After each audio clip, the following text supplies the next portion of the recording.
Ladies and gentlemen, would you please take your seats? We'll be starting. Welcome everyone to this public panel, What Lies Ahead After the NATO Summit. My name is Aaron Koreva, Director of the Atlantic Council's office here in Warsaw.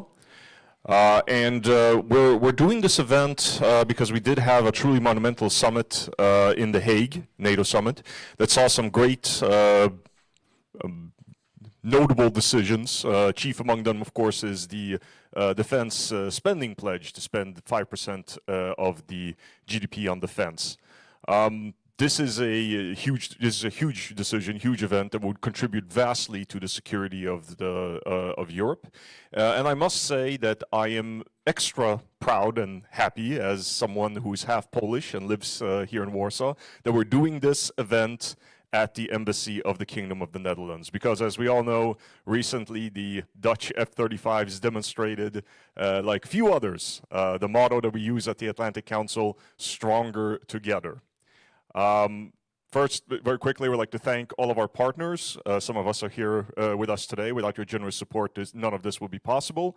And I will therefore, it is my great pleasure to introduce a good friend of the Atlantic Council, a good friend of Poland, Ambassador Jenes de Mol, Ambassador of the Kingdom of the Netherlands to Poland, our host. Mr. Ambassador, the floor is yours. Thank you very much, ladies and gentlemen. It's an enormous pleasure to have you here.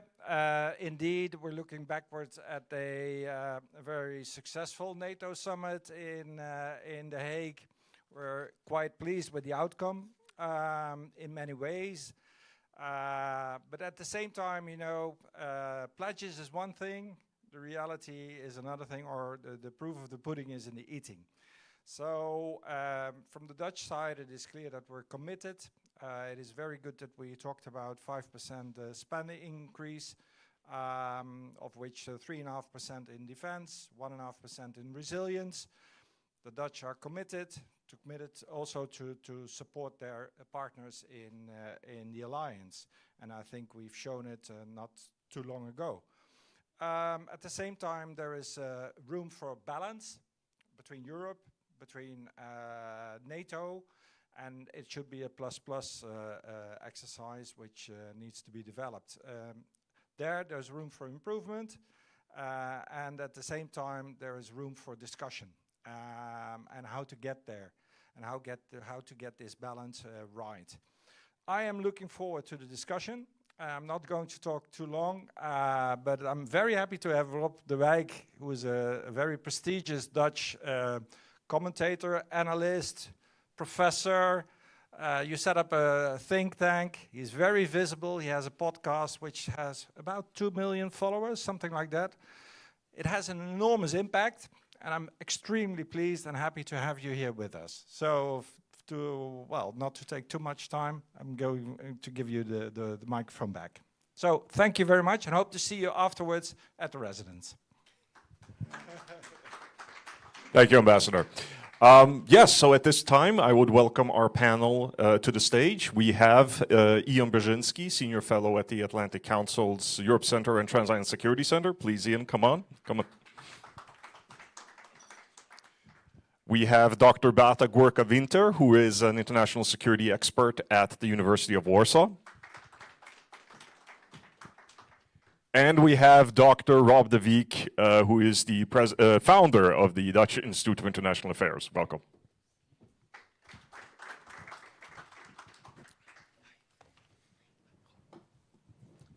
Well, let's get to it. As we heard, the ambassador mentioned, pledges is one thing, but the proof is in the pudding. So, Ian, let me start with you.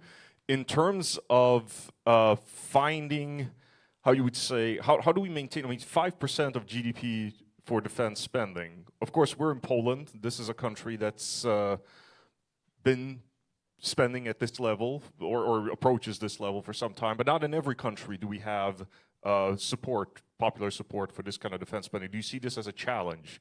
Or do you think, where do you think we begin in order to find popular support across the alliance for something like this? Go ahead, please. Thanks, Aaron, and we thank the ambassador for his hospitality, and Rob for 2 million. That's a pretty good gathering on a podcast. Congratulations. It's actually 3 million. 3 million. Well, all right. So, I kind of focus on the 3.5 because for me that's the one that most urgently counts. 3.5%. Today, the alliance spends about $1.5 trillion on defense, estimated for this year. And the United States, by NATO's measurements, it's $980 billion, and so that's 600 and something for the Europeans. If you look at our GDP today, just the Europe and Canada, that's about $27 billion.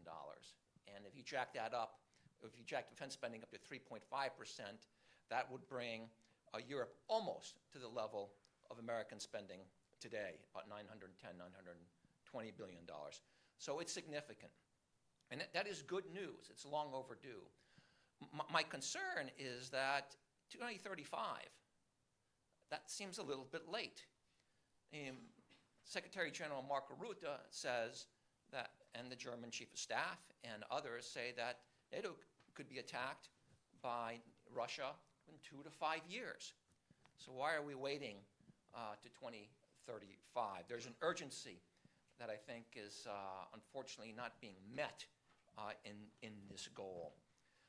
In terms of how do you convince our allies to do that, I'm not going to go into your backyards and tell your leaders how to convince their constituents. But all you have to do is just look at the last month's events. I mean, 19 drones flying into Poland, going deep into Poland, central Poland, Gdansk, Gdynia. That's a barrage. That's not a mistake. That's a barrage. A 20-kilometer incursion just shortly after that into Romania. Air incursions in Norway. An escalation of hybrid activity. I mean, Russia is at war with NATO, and our publics have got to recognize that. And I think if it took a little bit of leadership on part of NATO's heads of state, Europe's heads of state, I think most would recognize and follow. The question is what do you spend it on? And maybe we'll get into that a little bit later. But I'll stop with that because I don't want to. Okay, well, let me follow up on that then, because spending money, obviously, that's in a way that could be easy to do. But let's put it this way: how do we ensure then that the money is actually invested wisely? That's an accounting issue. But I can tell you, and that's not minor. But let me tell you what I think the top 3 priorities, particularly from a European vantage point, for where this money ought to go. First and foremost, it ought to be towards ensuring that Ukraine defeats this invasion of Russia quickly and decisively. That is the most urgent challenge.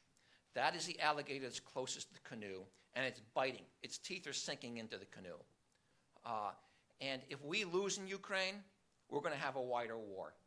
We're going to have a weaker alliance.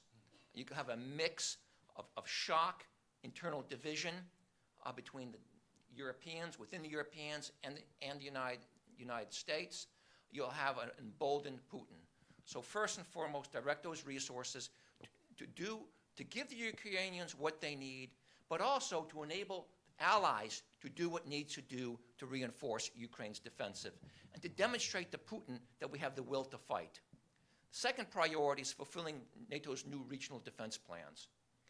And when that comes down to it, my list of kind of priorities in terms of where the money goes towards that regard, and it relates to Ukraine too, is readiness, first and foremost.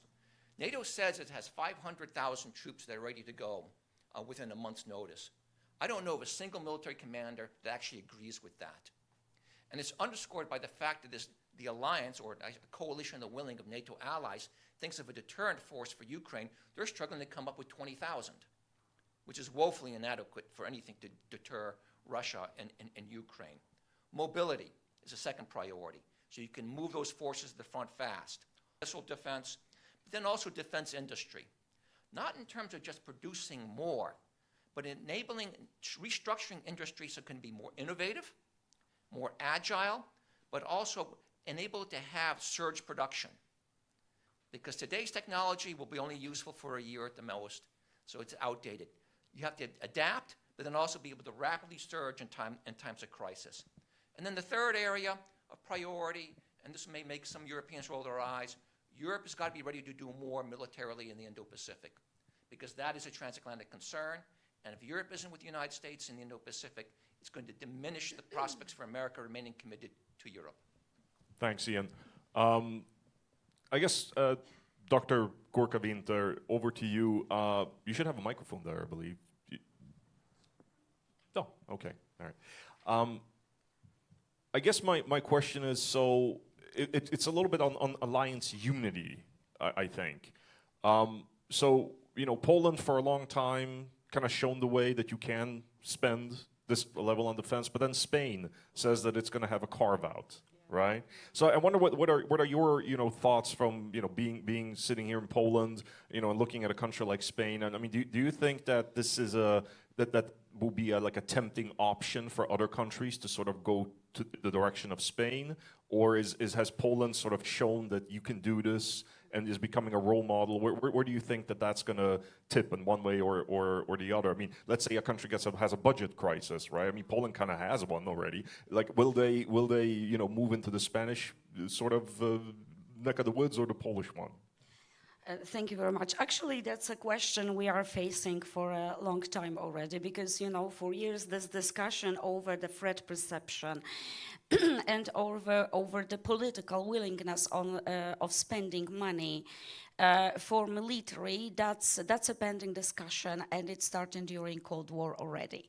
So it's not like the last years, but within NATO during Cold War also Europe was challenging, you know, American visions of security, American visions of where we should engage, on what we should spend, etc., and how big armies should be. But actually, currently, the situation is very much different, because it's not negotiable. We are at war. And of course, we may discuss legal issues, yes, because it's not Article 5 situation, yes, yet. We invoked Article 4 twice over the last few weeks. And that's what Russia counts on, you know, to go under the radar, to be on the threshold, but not passing, you know, this threshold to force us to invoke Article 5. But it doesn't mean we are not at war, and we are at war on several dimensions, yes, and up to date it was mostly about cyber. We have thousands of cyber attacks daily in Poland, and our Minister of Digital Space just confirmed, yes, last week, that we are facing thousands of cyber attacks daily. Then we are at war, and we were at war on disinformation, which is very much neglected, not only on the country level, yes, but on the level of NATO, because I dare to say that NATO should do much more about fighting disinformation offensively than it does now. And now, what is adding up to this hybrid, it's a direct military threat posed by incursions. And these incursions, just to be clear, that's not the thing of last weeks, because always in media we hear that, oh, for the first time we have such huge incursion of drones into Polish airspace, over Denmark, first time, you know. It's not the first time. Already in 2023, we had NATO report just indicating that they counted 300 incursions yearly over the NATO airspace. And it's not only about Europe, European countries on the eastern flank, but also these are countries outside, yes, Europe, it's US, flying over US military bases, etc., etc. So after some political declarations, we have Rutte saying that we can shoot. You know, we have our Prime Minister, our Minister of Foreign Affairs saying that we are going to shoot Russian airplanes, Russian drones, etc. But and then we get to money, and to prioritization, as you rightly pointed, because over the I have doubts, about this prioritization, because we have this discussion now in Poland. By what means we should shoot down these drones? Yes, because we use F-35s, we use normal bombs, yes, but missiles. But isn't it too expensive, to wage this war against these small devices by such weaponry? Is it cost effective, etc., etc.? So, and by the way, over the last years, our priority was not a drone war at all.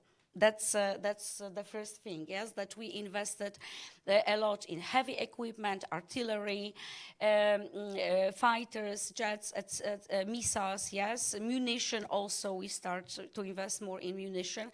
But the drone was not on our agenda, though many people are also in this room pointed, yes, that we should also prepare for this.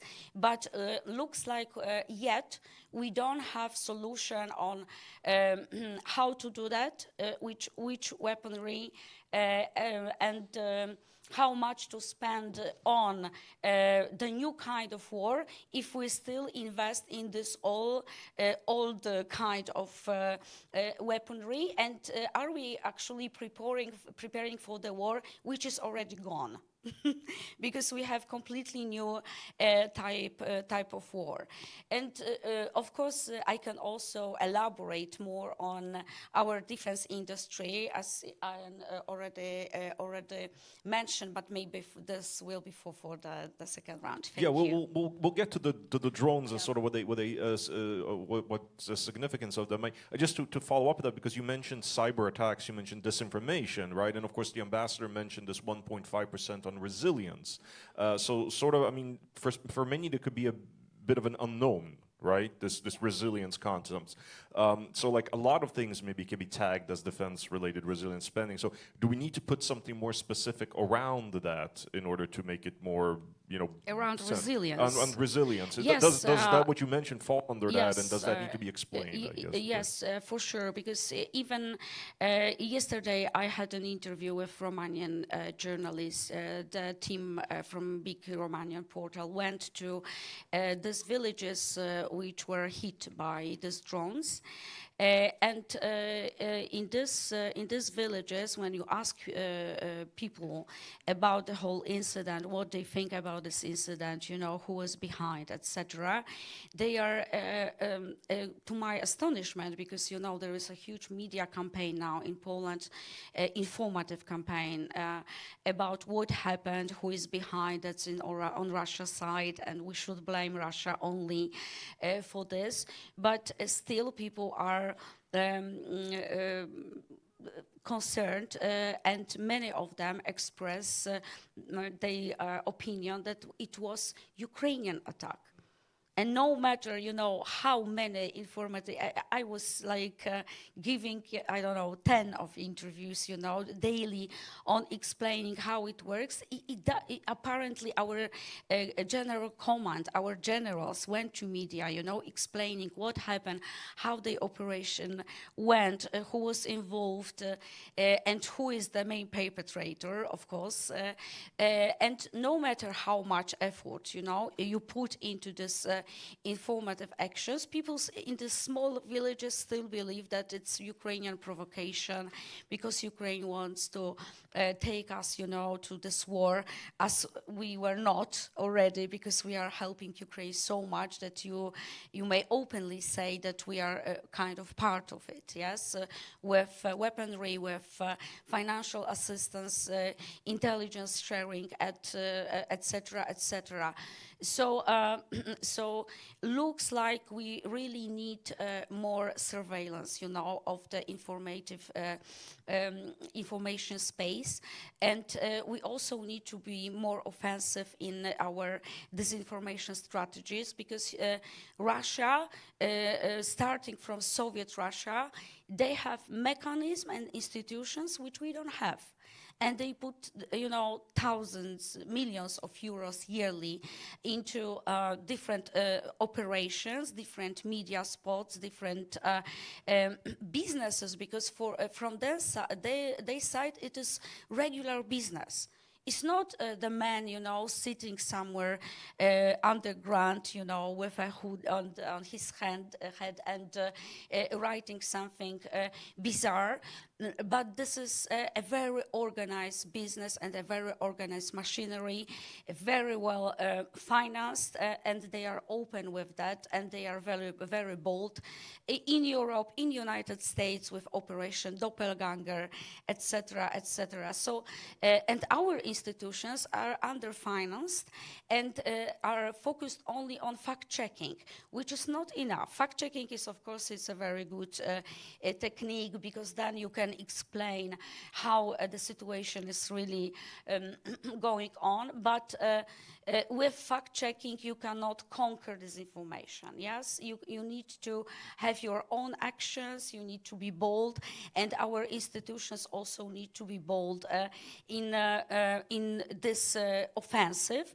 And when you ask students from Erasmus, from the whole of Europe, whom I have at my classes, about the site EU versus Disinfo, one person is raising hands knowing the site. So for some reason, both organizations, EU and NATO, are not effective in this fight, and which is very important. Thank you. Yeah, well, there's just so many different parts of this multi-layered threat that we have to pay attention to. Dr. De Wiek, over to you.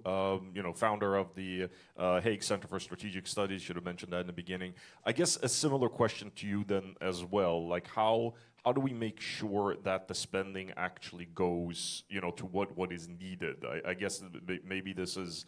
It sounds like it should be simple, but it's not simple. Of course, it's complicated. I guess if you could share some thoughts on that, because I know you've done a lot of work on this issue. Yeah, in a way it's simple, because it's not 5%, but it's 3.5 plus 1.5%. So you really have to make a distinction between the two. So the 1.5% is for example, infrastructure or cyber security, things like that, and that's easy. You have to spend it anyway, and it's really up to the countries how to add up to the 1.5%. For example, in the Netherlands, it's absolutely crucial that we spend more on infrastructure. If you need to have reinforcements for a war in the east, then probably they will be transported to the harbor of, for example, Rotterdam. But if you try to move tanks from Rotterdam harbor to the Baltic states or Poland, you end up in the First River. And the reason is that we don't have bridges anymore that are capable of tank transports. So we are spending that, for example, on infrastructure, and it really depends on the country, on the member state of NATO or the European Union, where to spend it on. But that's relatively easy. The 3.5% is, I think, crucial. And Ian explained a couple of the priorities, and I agree with him. But I think we need to have a plan A and a plan B. And the plan A is to enhance deterrence as soon as possible. And we can do that. And you don't need heavy metal for that, but you need, there's discussion on the drone wall and things like that. You need to have a completely different concept of defending the eastern borders. And you can do that. Look what the Ukrainians are doing right now. They use drones, they have a no-go area, the Baltic states are now discussing or already building a new Iron Curtain, things like that. What you should do is try to prevent the adversary from using its forces for maneuver warfare. And you can do that. And that is not that expensive, and it's not that difficult. And it's quite interesting that we don't need the US for that, but we need Ukraine for that. We can easily buy and procure weapons, drones, other equipment from Ukraine to have a quick fix of our defenses. Then you create time to restructure armed forces. And that means that you have to invest in tanks, artillery pieces, multiple launch rocket systems, things like that. But the first priority, that's the plan A, is to enhance deterrence. And that means protecting your borders. And we can do that. Well, I mean, you mentioned Ukraine, and not being a military person myself, but it kind of seems again that if there's anyone who knows how to fight the Russians, which at the end of the day, this is what NATO is all about, right?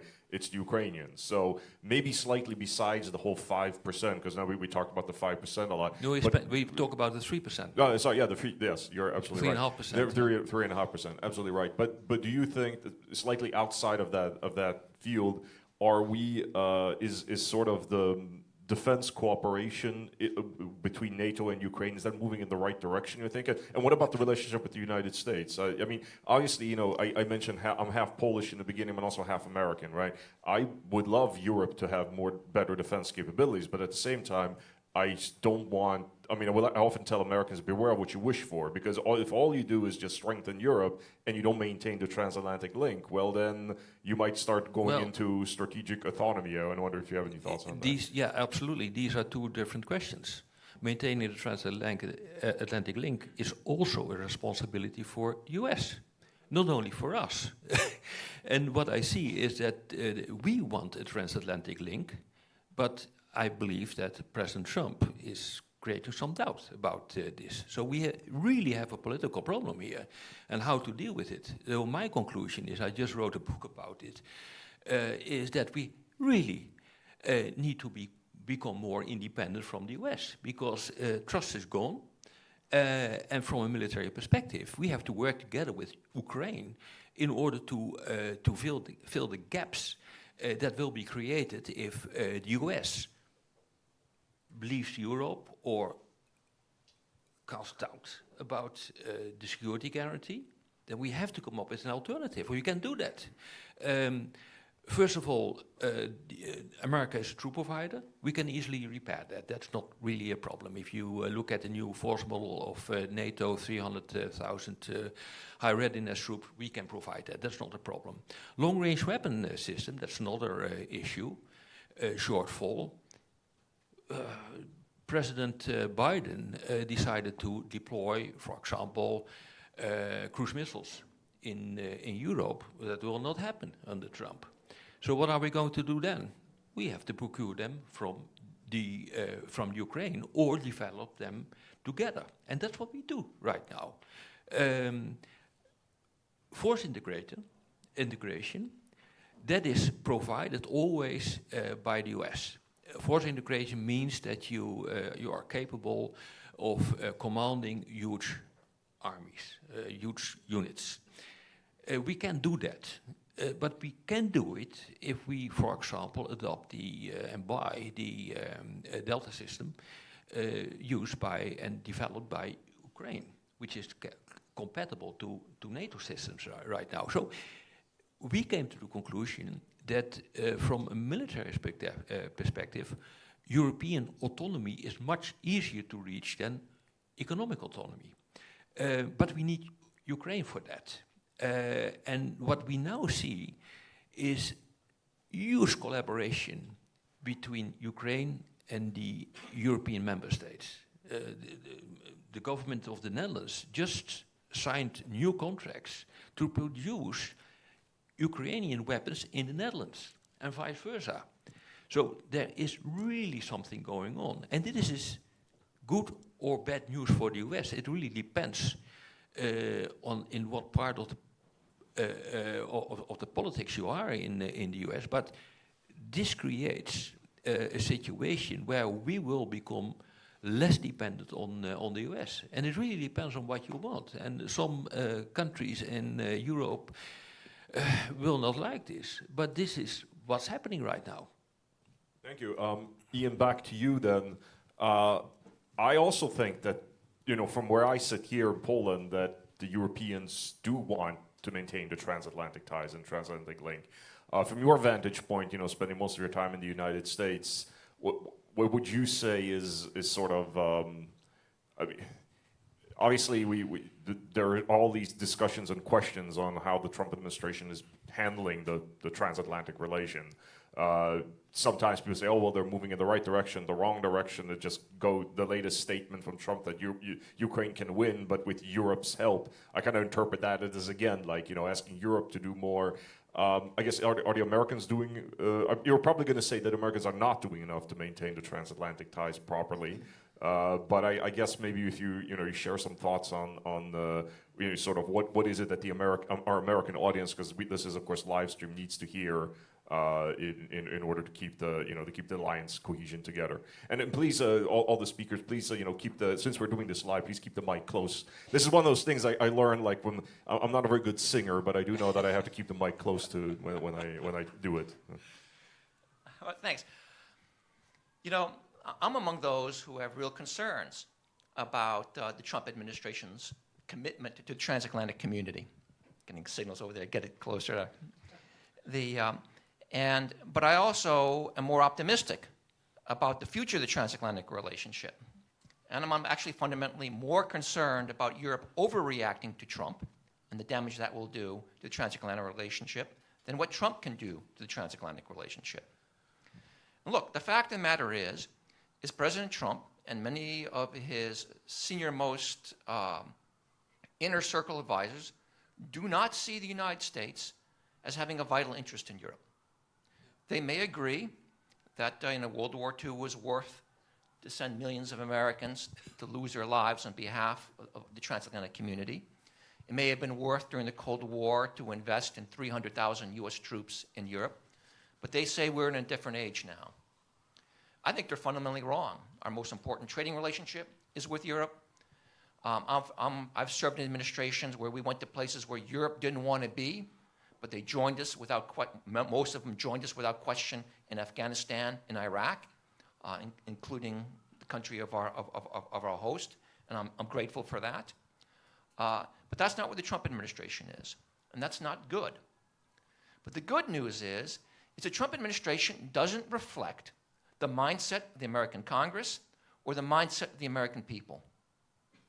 And that's really important, because I fear that many in Europe look at Trump as now the inevitable future of the United States, that we're on an irreversible path of isolationism, anti-Europeanism, and such.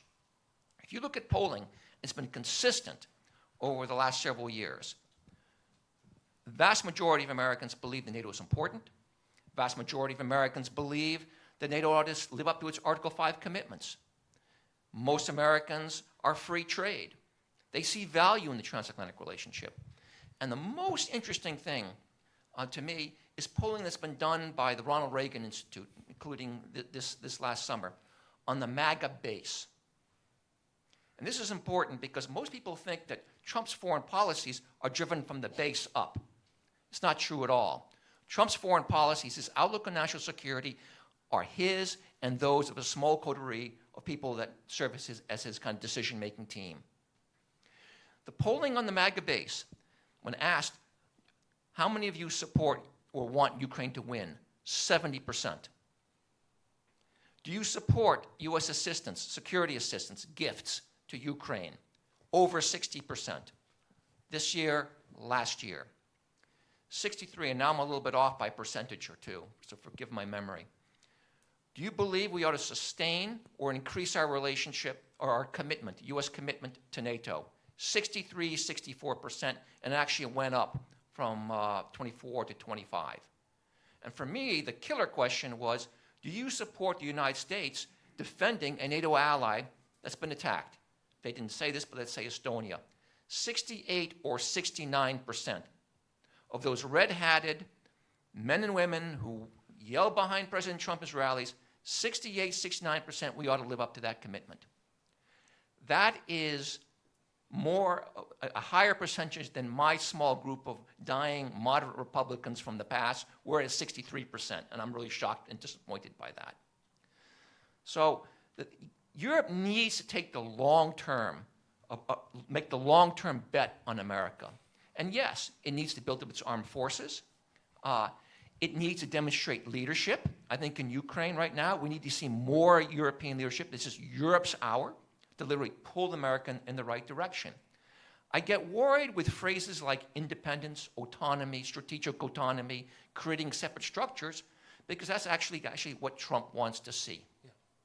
And if Europe is not careful, it could lead to a permanent outcome, which is, I think, far from an inevitable day if Europe plays its cards right and lives up to its responsibilities. Thanks, Yeah, Ian. I know, Dr. De Winter, you raised yeah, your but hand. that is probably the outcome of the dynamics we see at this moment. I don't like it at all, but this is what it is. So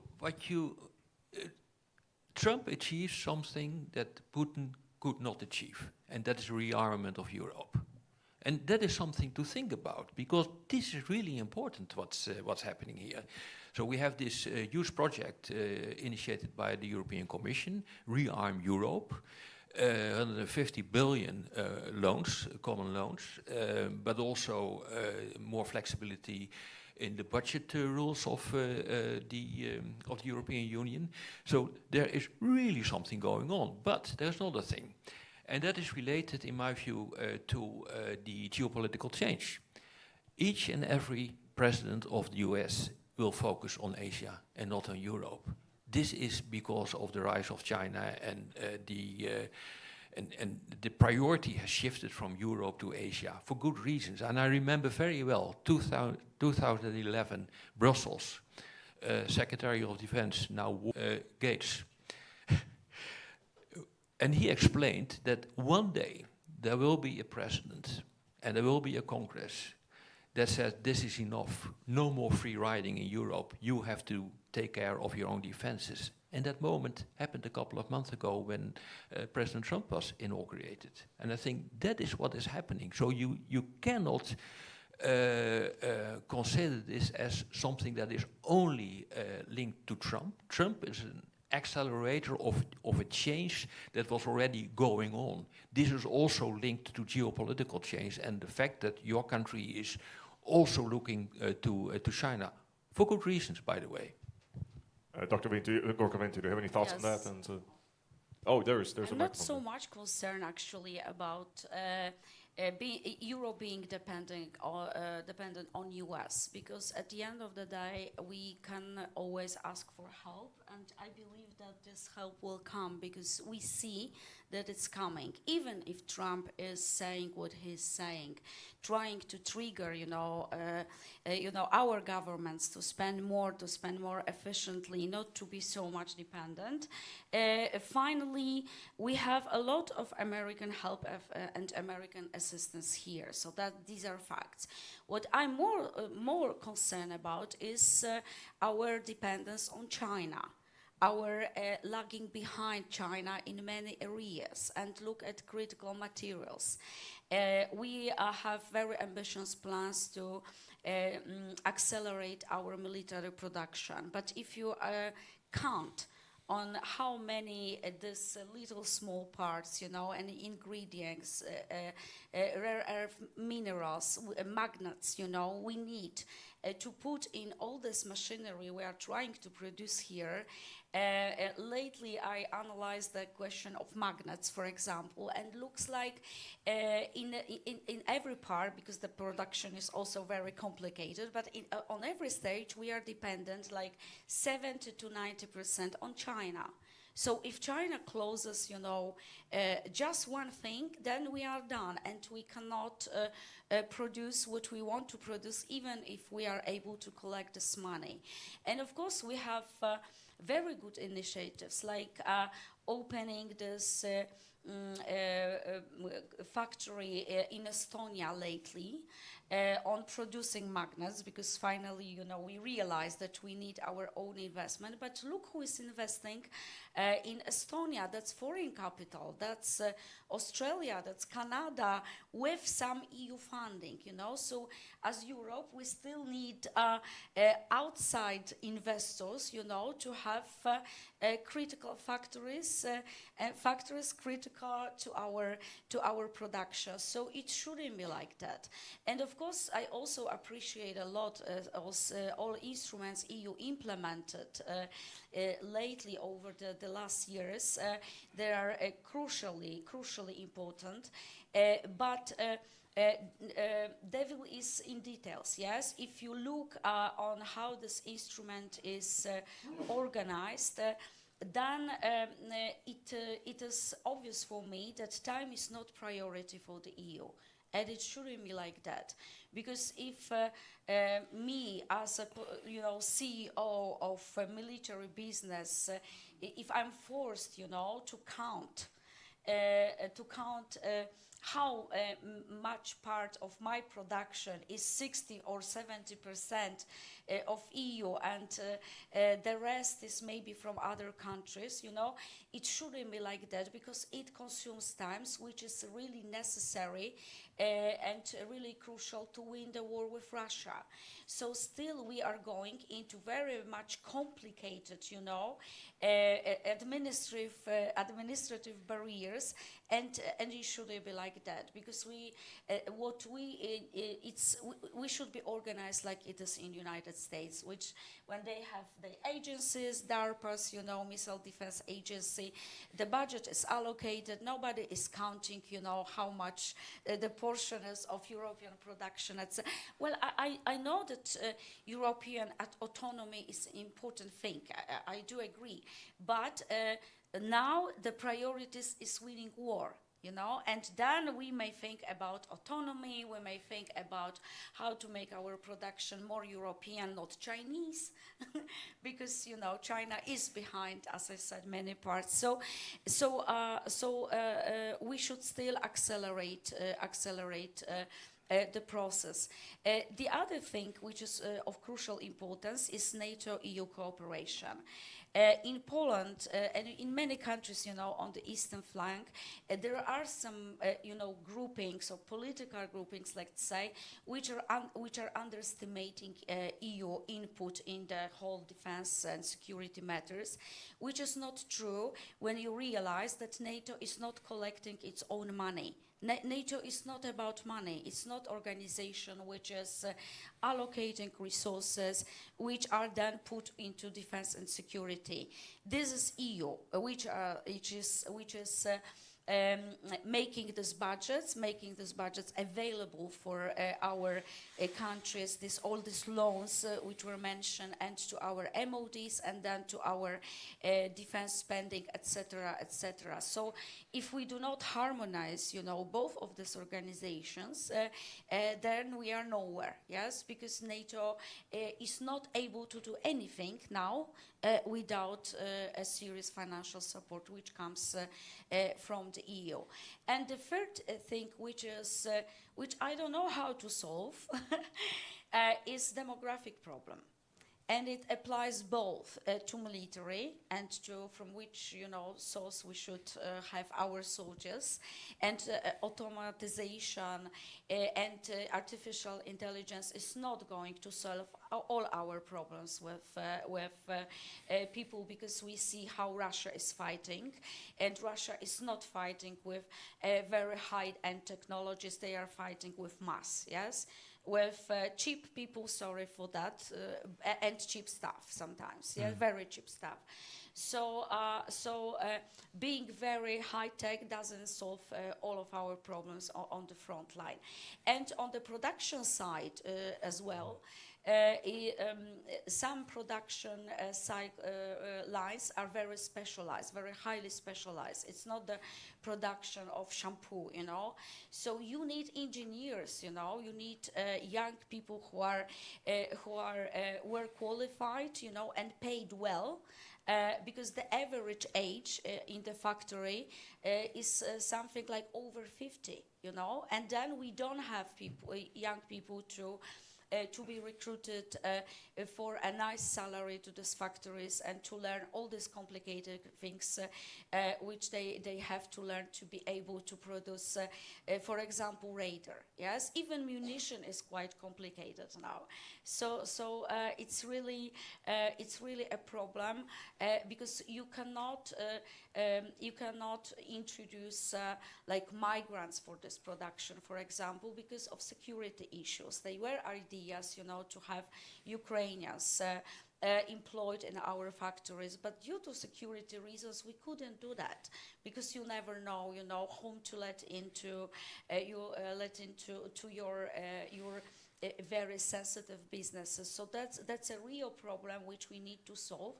And if we are talking about priorities, the priority here, both in military and in defense industry, should be thinking of where to get people to do all these things. Yeah, we Multifaceted don't have them. If I know you raised your hand, but if you could keep it very short, because I do want to bring the audience in. I know we do have questions. Yeah, unless sure. unless we can But open up you talked about autonomy. Autonomy is an illusion if you can't get access to critical raw materials. But the same holds true for the US. Look what happened a couple of weeks ago when President Trump had to lower the tariffs on China from 54% to not to zero, but to lower them considerably, because President Xi said, look, if you don't do that, you won't get critical raw materials from me, including rare earth. So you really have a big problem here. So that means that you need to have a completely different way of thinking about strategic autonomy. What you need is to be as autonomous as possible in order not to be blackmailed by other countries. That is what you should do. That is a red line, blackmailing. Let me just make a quick Yeah, but point. very quick though, Very quick. because we do I have just want to push back a little bit on Rob's very geopolitical statement. The United States is being pulled to the Indo-Pacific. Yes, there's a gravity there, but again, you got to understand that we have 4 times as much investment in Europe and in the United States than all of Asia does. That's true. In that relationship. When Trump wanted to launch strikes against the Middle East, where did most of those planes come from? They were U.S. planes based in Europe. Multiple Democratic and Republican administrations have tried to pull America away from Europe and the Indo-Pacific. And when you look over the last 15 years, we've gone from 60,000 troops up to 110,000, and we're about 80,000 here. So I get worried when people say that where Trump is heading is inevitable. And by the way, this week, or not this week, next week, or in the coming weeks, they're going to be rolling out a new national security strategy, a new national defense strategy, and a global posture review.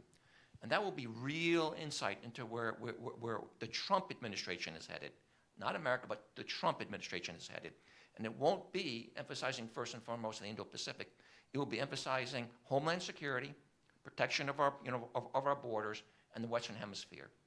And then probably the Indo-Pacific will take a distant second, followed by Europe. Thanks for that thought, Ian. I will now use the moderator's prerogative and say time to open the floor up to our great audience. If you'd like to ask a question, raise your hand. We will bring the microphone. Please say your name and who you represent, and make sure that it's short, ends with a question mark. Hand went up over there. Piotr, please go ahead. Hi, Peter Ark, Velobank. Short question, because you talked about the 5% target and the 3.5, 1.5 discrepancy.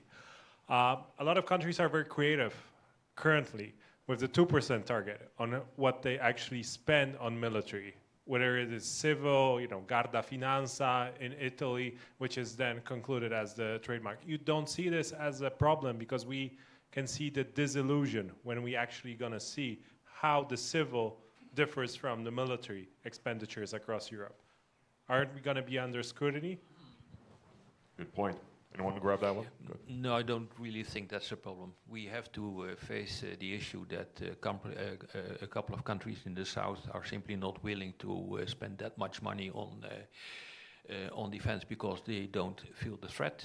We in the north feel the threat much more. Also, the Dutch government accepted the 3.5 plus 1.5%, but we focus on the 3.5%, and we will reorganize our armed forces. But if you add up everything, then you have an equal amount of money comparable to the US, and that is not the amount of money we need in the long run, because we are not a global power. In Europe, we don't need 6 or 7 carrier battle groups. It really depends on where you spend your money on. We need, in the short term, the 3.5% to fix the roof, and after that, we probably will lower the defense budgets. I'm pretty convinced that this will happen in Europe, because we have a completely different outlook than the US. We are not a global power, and we will focus on collective defense, and we will focus maybe on some peacekeeping operation outside the NATO area, and that's it. Great. I mean, since we have such a strong panel, I think what we'll do is we'll grab several questions and then I think dig into 2 of them. So we have one hand over there, Ambassador Pstel, and then in front of him, Minister Onish. Yes, gentleman over there in a red tie in the front. Robert Pstel, Center for Eastern Studies today. Microphone up here, please. Yes. Yep. 2 very quick questions. Robert, well, please explain the basis for your optimism that Europeans, you said deterrence is easy. I don't think it is easy. Second, I don't share, it's the same part of the question, I don't share at all your optimism on the heavy metal not being important. I mean, it's crucial to defense. I didn't say that. Well, you've implied. No, I didn't say that. You have implied that, it's Europeans can, fill in Earth gaps, US troops. The list of things in which Europeans simply cannot do that. And the state of things, the shape of things as they are today, is, we've gone for too long pretending that some things exist or work. I'm sorry, Denmark is not at the moment able to even identify where the drones come from and so on. There is the long-range missiles, nuclear umbrella. So I would like to know, because my impression is that when you talk about heavy metal, yeah, it's Ukraine, it's Poland, so on. But if West Europeans do not make necessary investments, that it's going to be a second burden-sharing gap in Europe, which perhaps exists. And Ian, I loved your analogy on alligator. The problem is that the captain of the canoe seemed to have really warm relations with the alligator, which really creates huge problems. In other words, I'm with you. I mean, I want to believe, like you, this is temporary. But in the meantime, this has influence over everything, including Indo-Pacific. I think somebody mentioned this. It's quite unbelievable that the allies get a worse deal than the potential adversaries. And lastly, I mean, NATO, I don't think it's actually possible, not on this administration, to have this harmony agreement. The problem is the confusion, which we can see even today. It's a great meeting to discuss a drone wall, but please explain how. European Commission is actually going to design this. What is the role of the European Commission in actually defending our skies? This is muddled thinking. Money, yes. So everybody's got a job to do. But at the moment there is a competition who will pretend to do more, whereas the reality is what it is. And that's not a happy picture, to be very frank. Thank you, Ambassador Pstel. Now that was a challenge to the entire panel across the board, so we do have to address that. So first you, and then Ian, and then Dr. Gorka Winter. I didn't say that heavy metal is not important, but it will cost you 10 to 15 years to build up an armed force with heavy metal. So what you should do is have quick fixes, and then look at Ukraine and what they can offer for us to protect our borders. That is what you have to do. Am I optimistic about it?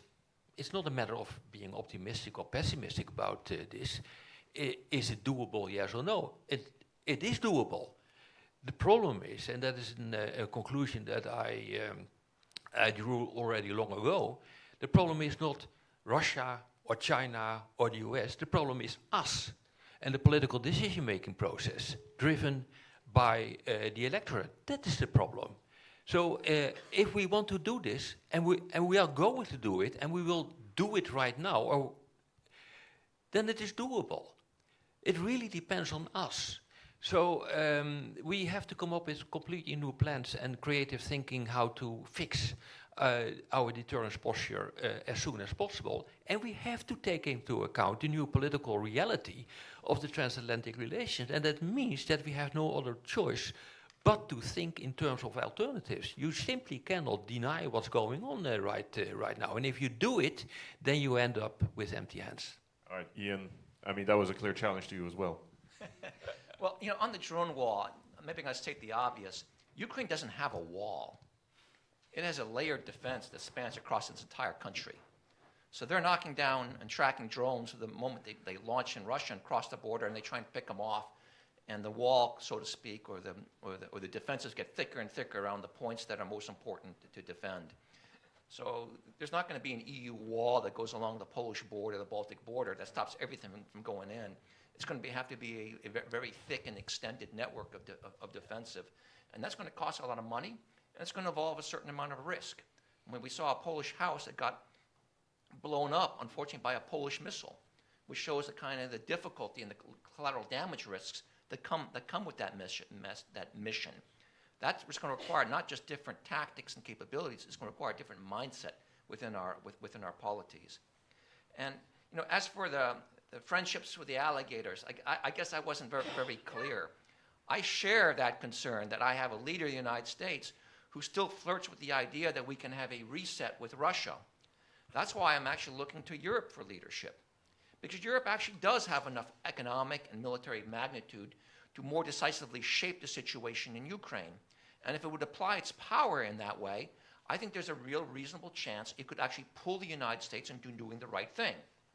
Now, I can't look you in the eye and say if that happens, Trump will be there with you. But I can assure you that if Europe fails to step up its game in support of Ukraine, Trump won't be there. So it's a simple, clear choice, and I'm hoping the Europeans will make the right one, because not only will they save Ukraine, they'll save the transatlantic relationship. All right, well, the last question was directed to you, Dr. Gorkovic, so go ahead. Yes, yes. But firstly, I would like to also to respond to the first question, which was about escaping from 2% and creative accounting, you know, in many countries. Yes, they may happen, of course. It is happening everywhere. And sometimes we have creating accounting. Sometimes we have just failed investments, like it was in Afghanistan, for example. Because it's not only about Europe, you know, because we tend to think that Europe have problems with spending money, and US, that's ideal example of how it should be spent actually. But if you look at SIGA reports from Afghanistan, and if you look, you know, about government, the reports of Governmental Accountability Office, then you see that also US have huge failures of billions of dollars of military trillions actually. But what is different when US is different from Europe is the place that they are not afraid of taking risks, you know, and invest even in programs. The same is for Israel, for example, which is not imaginable yet for Europe, that we just found, you know, some really good startup with like 40% of possible success, you know, and it's not a problem for Americans, it's not a problem for Israel. In Europe, you must prove that you will succeed in 100%, which is not feasible. So without changing of this approach to investments, we are not going, you know, to go very far. But the question remains, because I know the origin of this question, I guess. This is about explaining of all this spending to our voters, yes, and it may raise, you know, a lot of questions. So the solution for that, I'm sorry because my kids are already out of school, yeah. Trying, yeah, to reach me. So, how to explain it to voters is to make projects together. And it was exactly what I said, and maybe, Ian, you remember, because we were together in this missile and air defense area. So, 15 years ago, I was advocating of not spending money on defense separately, state by state, and buying all this weaponry, all this air and missile defenses devices, you know, by single country, but make it together on the whole eastern flank. And look what happened 15 years after, when we had this drone attack, we finally organized Eastern Century Operation, which is exactly what you know, I was advocating 15 years ago, saying that we shouldn't make ambitious and very expensive programs alone. You know, we shouldn't make all these investments, you know, just country by country, but to make it together. And there is still room for improvement in that. As for the question of Robert about the EU, very valid. So it's not like that EU cannot help with drone warfare. If you look at documents and initiatives, you have EU drone strategy 2022, if I'm not mistaken. We have this, we have a set of regulations. We have a CESAR program. And I don't see any obstacle for Commissioner Kubilius, for example, to make now a very quick, as we are doing now in Poland, with Armaments Agency, with National Security Office, organizing meetings with defense industry, and not only these big industries, but also smaller startups, and asking them, what do you have to propose, what you can put on the table to make these defenses even more effective. So there is like not only organizing financing, but also organizing businesses, making auditing, making lists of what this also the smaller companies may give us. Yeah. Okay, thank you. We are short on time, so we'll take one more question from the audience, and then I will give a chance. But please keep your responses very short. One more question for the audience. I saw there was a gentleman there with the red tie. Please, over there, here in the front row. You will have also a chance to engage with our speakers after the event. So. Okay, my name is Andrzej Karkoszka, and I am former Secretary of State in Germany. Is it working? Yeah. Okay. Yeah. Right. I have 3 small points. Doesn't work. No, it works. Okay, 3 small points very quickly. About this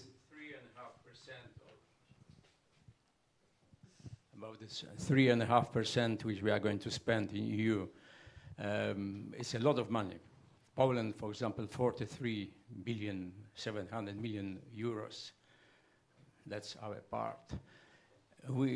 Taking this money, we should also look into the experience of countries like Poland, who recently is in the forefront on every page of around Europe as a fantastic fellow who is spending money. But the money, each one of you has said, must be spent wisely. Did we? If we look into biggest of our spending, F-35, fantastic plane, but without strips to land, without maintenance ability, without spare parts. And I can give you 5 or 6 or 7 or 8 examples of such spending. So we have to plan very well about logistics, maintenance, and the backyard of the front. Sorry, we do have to, we can continue the conversation later, but then please address that question in 2 sentences if you can, and then we'll have to continue later afterwards. I'm sorry, we're out of time. Go ahead, please. Okay. Thank you. Anyone who wants to tackle that question, but I please keep it short. agree perfectly with Minister Karkoszka, of course. When you do auditing of defense spending in every in every country we have situations like I mentioned in the United States, that they are investments which are, you know, money which were badly invested, you know, like in Afghanistan, building schools without pupils, yes, or hospitals without doctors, when you couldn't reach a doctor within, you know, like 100 kilometers, etc., etc. And of course, these are extremes, what I'm mentioning, but also it shouldn't mean, and I already said that, it shouldn't mean that we are not ready to take risks as well, as I said, with defense industry, with technologies, because when you want to have really high-end technologies, you should be ready to take risks which we are not yet ready to take in Europe. So that's my answer. Thank you. Great point. But Two sentences. it's really changing very rapidly right now. I'm not an expert, of course, on Poland, but if I look at my own country, there's now a discussion on owning production lines by the government. We now have drone companies that didn't even exist a year ago, and they make 100, 200 million a year now. So it's really changing very, very fast. And the big question for me is how to manage this process. And we also see a lot of involvement now from, let's say, commercial banks. I know that the Chief of Defense in my country, he spent a lot of time of talking with banks. That is something he didn't do before. Now he does it. And I trust that this is the same in quite a few other NATO countries. So there is really something going on. How it works out, I don't know. And what I do know is, and I had a lot of discussions with the leadership in my own country on this, there is really a need for quick fixes and how to do it. And we are working on that, and that has led to the creation of all kinds of startups in my country, but also in other countries. Thank you. Ian, take us away. Add 2 points. For me, I think Andre is hitting a good point. What is the high-low mix? I mean, just look at, for example, long-range strike. Do you have to invest in nothing but ATACMS, $1 million rounds? Or can you, instead of spending $1 million on one ATACMS round, buy 10, 20 low-cost drones that saturate an air defense system? I don't see the Europeans and the Americans thinking hard enough about that mix. And it's easy in the United States just to go all high because we have so much money, but I'm not even sure we have enough money in a war that is now high attrition and masses the game. And then the second big challenge, and I'll be quick, as I alluded to it early, is restructuring our defense industry. Not only so that it's nimble in terms of developing new technologies and responding to new technologies from our adversaries, but having a capacity to take those new technologies and then rapidly produce them. It's essentially a surge capacity. Yeah. So you develop something now, you're not going to buy 1,000 of them, you're going to buy 100 of them, so you can play with them, test with them, train with them, but you're going to be changing them, you know, because in a year later they're going to be obsolete. But you have to be able, in time of crisis, all of a sudden surge that production so you have the mass that's necessary, and we are definitely not there yet. Thank you, Ian. Thank you, everyone, for joining us. This is all we have time for. For those of you here in person, please continue after the event to discuss with our speakers at the reception afterwards. Thanks to the Embassy of the Netherlands. Thank you all for coming. Big thank you to our speakers.